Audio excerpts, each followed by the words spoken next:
Sa social media, maraming tipid hacks ang mukhang impressive dahil mabilis silang tingnan sa isang 30 segundo na video, pero sa totoong buhay, karamihan sa mga tao hindi naman talaga nagiging consistent doon because the problem is rarely about knowing tips. It's usually about behavior, routine, and emotional spending patterns. Maraming Pilipino ang marunong magtipid for a few days, pero kapag dumating ang sweldo, stress, pagod, o simpleng pakiramdam na deserve ko naman ito, bumabalik ulit ang dating spending habits at dito nagsisimula ang cycle na paulit-ulit na walang naiipon kahit pakiramdam mo lagi kang nag-a-adjust. Isa sa mga pinaka-epektibong tipid hacks ay hindi talaga dramatic. Hindi ito yung extreme challenge na walang milk tea for 1 year or sobrang higpit na budgeting system. Ang mas realistic ay paggawa ng friction sa paggastos. Halimbawa, kapag madaling ma-access ang pera mo, mas madaling gumastos ng hindi iniisip. Pero kapag may maliit na delay, bago mo makuha yung pera, bumababa ang impulsive spending. Kaya maraming taong mas nakakaipon kapag hiwalay ang savings account nila, walang online shopping apps na nakasave ang card, or may automatic transfer agad pagdating ng sweldo. Hindi nito binabago ang income mo,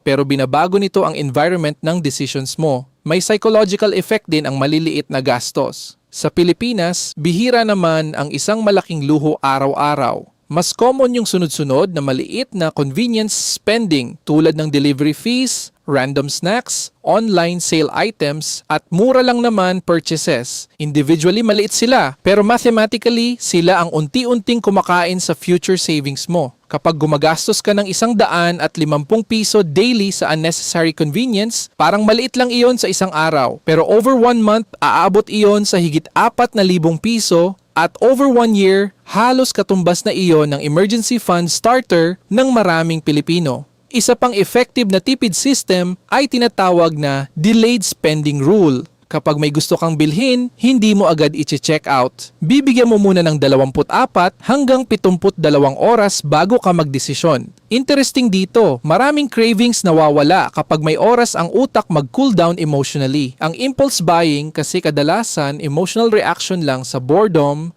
stress, insecurity, or reward-seeking behavior pagkatapos ng nakakapagod na araw. Hindi ibig sabihin bawal gumastos.